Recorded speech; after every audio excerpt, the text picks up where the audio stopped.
அனைவருக்கும் அன்பான வணக்கங்கள். இது மகா பெரியவா சொன்னது யூடியூப் சேனல்.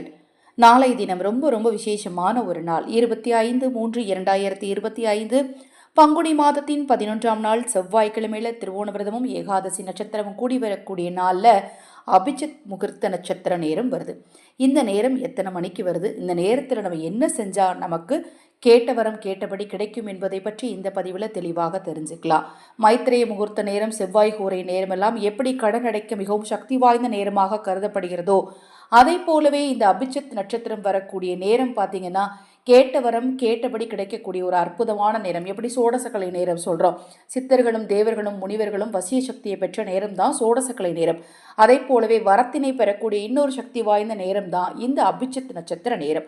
அதுவும் இந்த அபிஜித் நட்சத்திர நேரமானது செவ்வாய்க்கிழமையில அங்காரகனுக்குரிய நாளில், திருவோண நட்சத்திரம் வரக்கூடிய நாளில், ஏகாதசி திதி வரக்கூடிய நாளில் வந்திருக்கிறது. அதுவும் பிரம்ம முகூர்த்த நேரத்தில் வந்திருக்கிறது ரொம்ப ரொம்ப விசேஷம்.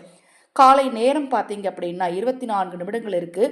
அந்த 24 நிமிடங்கள் நீங்கள் என்ன வரம் வேணுமோ அதை இந்த முறைப்படி நீங்கள் பிரார்த்தனை செஞ்சு கேட்டீங்க அப்படின்னா கண்டிப்பாக அது உங்களுக்கு கிடைத்தே தீருங்க.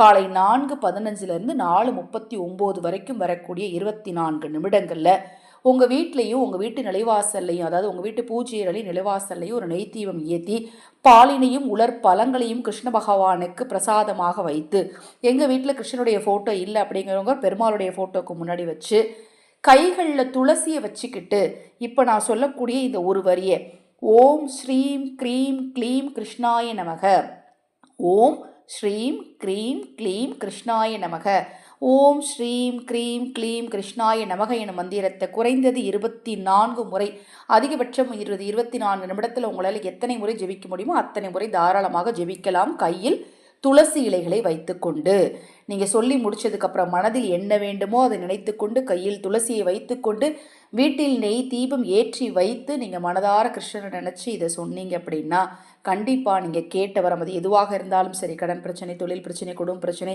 கணவன்மனை பிரச்சனை, என்ன உங்களுக்கு தீரணும், என்ன உங்களுக்கு வர வேணும்னு கேட்குறீங்களோ கேட்ட வரம் கேட்டபடி நிச்சயமாக கிடைக்கும். நீங்கள் இந்த மந்திரத்தை சொல்லி முடிச்சுட்டு உங்கள் கையில் வச்சுருக்கிற துளசி இலைகளை கிருஷ்ணனுடைய படத்துக்கு முன்னாடி அல்லது பெருமாளுடைய படத்துக்கு முன்னாடி பாதத்தில் சமர்ப்பணம் பண்ணிடுங்க.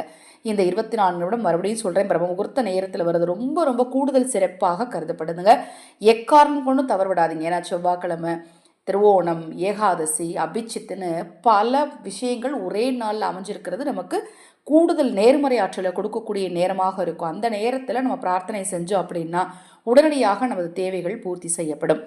இப்போ நான் சொன்ன இந்த பதிவில் உங்களுக்கு ஏதேனும் சந்தேகம் இருந்தாலும், உங்கள் வீட்டில் இருக்கக்கூடிய தீய சிவனை பாதிப்புகள் குறைய, கந்தஷ்டி தோஷங்கள் நீங்க, ருத்ர சண்டி தாயத்து உங்களுக்கு தேவைப்பட்டாலும், சர்வமும் சகலமும் வசியமாக சர்வ சகல வசிய தாயத்து உங்களுக்கு தேவைப்பட்டாலும் 9346920442 இந்த வாட்ஸ்அப் எண்ணுக்கு தொடர்பு கொள்ளுங்க.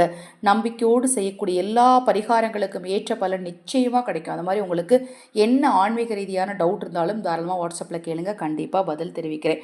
இது போன்ற எண்ணற்ற ஆன்மீக தகவல்களை தெரிந்து கொள்ள நமது சேனலை சப்ஸ்கிரைப் பண்ணிக்கோங்க. தொடர்ந்து இன்னும் எண்ணற்ற பதிவுகள் தொடர்ந்து வர காத்திருக்க. அடுத்தது பங்குனி அமாவாசை என்று ஆதரவற்ற ஏழை குழந்தைகளுக்கு உணவளிக்க விரும்பினாலும் இதே வாட்ஸ்அப் எண்ணுக்கு தொடர்பு கொள்ளுங்கள். நிறைய இல்லங்கள்லேருந்து இந்த அமாவாசைக்கு நீங்கள் உங்களால் ஏதாவது செய்ய முடியுமான்னு கேட்டிருக்காங்க. நான் உங்களிடம் கேட்குறேன், உங்களால் ஏதாவது செய்ய முடியும் அப்படின்னா நீங்கள் வாட்ஸ்அப்பில் காண்டாக்ட் பண்ணுங்கள், கண்டிப்பாக பதில் தெரிவிக்கிறேன். அனைவருக்கும் எனது அன்பு வணக்கங்களை கூறி இந்த பதிவை நிறைவு செய்து கொள்கிறேன். ஹரஹர சங்கர ஜெய் ஜெய்சங்கர, ஹரஹர சங்கர ஜெய் ஜெய்சங்கர, மகா பெரியவா திருவடிப்பாதம் சரணம் சரணம். இந்த பதிவை கேட்டுக்கொண்டிருக்கும் உங்களது அனைவரது வாழ்விலும் மகா பெரியவா அருளால் நல்லதே நடக்கட்டும்.